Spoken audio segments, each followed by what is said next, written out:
வணக்கம். அதிகாரம் 112. நலம் புனைந்து உரைத்தல். தலைவியின் அழகை பாராட்டுதல். 10 குறள்களும் தலைவன் கூற்றில் அமைந்தவை. குறள் எண் 1111. நல்நீரை வாழி அனிச்சமே நின்னினும் மெல்நீரள் யாம் வீழ்பவள். அனிச்சம் ஆகுபெயராக வந்தது. அனிச்ச மலரை குறிக்கும். நீரை நீர்மை மென்மைத்தன்மை இயல்பு. நீரள் இயல்புடையவள் இனிமையும் அழகும் மிக்கவள். வீழ்பவள் தலைவனால் விரும்பப்படுபவள் என்பது பொருள். தன் உள்ளம் கவர் காதலியின் மெல் இயல்பை பேசும் தலைவன் கூற்று கவிதை. அனிச்ச மலரே வாழ்க, நீ மென்மைத்தன்மை உடைய மலர். என் தலைவி உன்னை விட மென்மையானவள் என்பது கவிதை பொருள். குறள் எண் 1112. மலர்காணின் மையாத்தி நெஞ்சே இவள் கண் பலர்காணும் பூ ஒக்கும் என்று. நெஞ்சிடம் பேசும் தலைவன். காமத்தின் முதிர்ந்த நிலை. மையாத்தி மயக்கம். மையாத்தல் மயங்குதல்.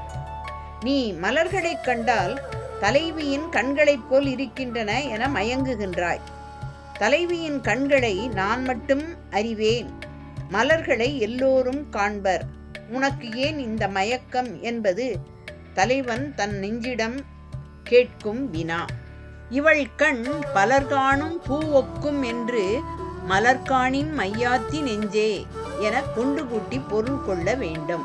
குறள் எண் 1113. முறி மேனி முத்தம் முறுவல் வெறி நாற்றம் வேல் உண்கண் வேய்த்தோள் அவட்கு. முறி தளிர் ஆகுபெயராக வந்தது. முறுவல் சிரிப்பு. வேய் மூங்கில். தலைவியின் தோள் மேனி முறுவல் நாற்றம் கண்கள் பற்றிய விவரிப்பு மிக்க தலைவன் கூற்று காதல் கவிதை. மூங்கிலை ஒத்த தோள்கள், மாந்தளிர் அன்ன மேனி, முத்துப்பல், நறுமணம் மிக்கவள், வேல் போன்ற மையுண்ட கண்களை உடையவள் என தலைவியின் எழில் நலம் புனைந்துரைக்கின்றான் தலைவன். குறள் எண் 1114. காணின் குவளை கவிழ்ந்து நிலன் நோக்கும் மான் இழை கண் ஒவ்வேம் என்று. தலைவியின் கண்வலையில் வீழ்ந்த தலைவன் கூற்று.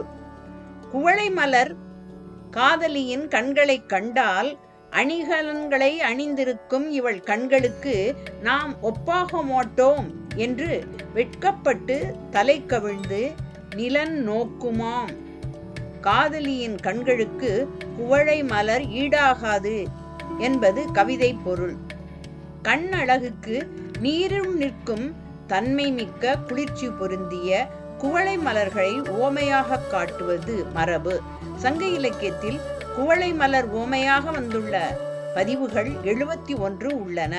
குவளை என்ன ஏந்து எழில் மழைக்கண், நீர் சூழ் மாமலர் அன்ன கண், குவளையம் கண், குவளை உன் கண் என்பன போன்ற பதிவுகள் தலைவியின் கண்களுக்கு குவளை மலரை ஓமையாக காட்டுவன ஆகும். குறள் எண் 1115. அனிச்சப்பூ கால் கடையாள் பெய்தாள் நுசுப்பிற்கு நல்ல படா பறை. கால் காம்பு அனிச்ச மலரின் காம்பு, நுசுப்பு இடை, படா ஒலிக்காது, பறை தோல் இசை கருவி. தலைவியின் இடையழகில் மயங்கிய தலைவன் கூற்று கவிதை. அனிச்ச மலரின் காம்பை கிள்ளி நீக்காமல் கூந்தலில் சூடினாள். மெல்லிடையாளின் இடுப்பு அதை தாங்குமோ? அங்கு நல்ல பறை முழங்காது என்பது கவிதை பொருள். குறள் எண் 1116. மதியும் மடந்தை முகனும் அறியா பதியின் கலங்கிய மீன். பதி இருப்பிடம். மண்ணிலிருந்து பார்த்த தலைவனுக்கு விண்ணில் இருக்கும் விண்மீனின் இயக்கம் எப்படி தெரிகிறது என்பதை சொல்லும் கவிதை. விண்ணில் இருக்கும் நிலவுக்கும் மண்ணில் வாழும் தன் தலைவியின் முகத்துக்கும் வேறுபாடு கண்டறிய முடியாமல் விண்மீன்கள் கலங்கித் திரிகின்றன என்கிறான் தலைவன். குறள் எண் 1117. அருவாய் நிறைந்த அவிர்மதிக்குப் போல மறு உண்டோ மாதர் முகத்து. அருவாய் குறைந்த இடம். அவிர்மதி முழு நிலவு ஒளிர்மதி. மறு தேய்தலும் வளர்தலும் பற்றிய பதிவு. தேய்தலும் வளர்தலும் நிலவுக்கு உண்டு, ஆனால் மாதர் முகத்துக்கு இல்லை, எனவே மறு இல்லை என்கிறான். மாதர் முகம் மதிக்கு ஒவ்வாது என்று விளக்கி தன் காதலியின் தோற்றப்பொலிவை நலம் பாராட்டுகிறான் தலைவன். அருவாய் நிறைந்த அவிர்மதி என்பது மெல்ல மெல்ல தேய்ந்து மறைந்து பின் மெல்ல மெல்ல வளர்ந்து நிறைந்து முழு நிலவாகும் தன்மையை காட்சிப்படுத்தும் தொடர் ஆகும். மதி பற்றிய அறிவியல் பார்வை வேறு எனினும் கவிஞர்கள் பார்வை வேறு என்பதை காட்டும் அழகுமிகு காதல் கவிதை. குறள் எண் 1118. மாதர் முகம்போல் ஒளிவிட வல்லையேல் காதலை வாழிமதி. காதலை என்னால் காதலிக்கப்படுவாய் என்பது பொருள். மதியே நீ வாழி. இம்மாதர் முகம் போல மகிழும்படி ஒளி வீச வல்லை ஆயின் ஒளி கொடுப்பாய் என்றால் நீயும் என் அன்பிற்கு உரியவள் ஆவாய் என்பது பொருள். குறள் எண் 1119. மலரன்ன கண்ணாள் முகம் ஒத்தி ஆயின் பலர்காணத் தோன்றல் மதி.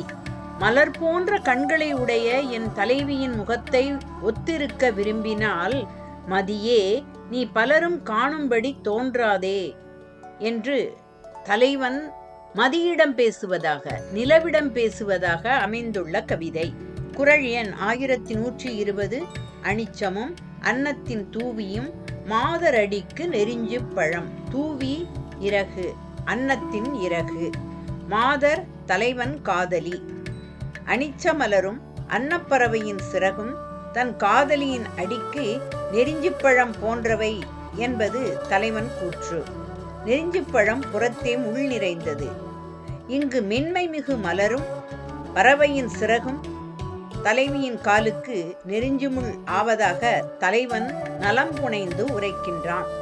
மென்மையிலும் மென்மையானவை தன் காதலியின் கால்கள் என்கிறான் தலைவியின் கால் அழகில் மயங்கிய தலைவன்.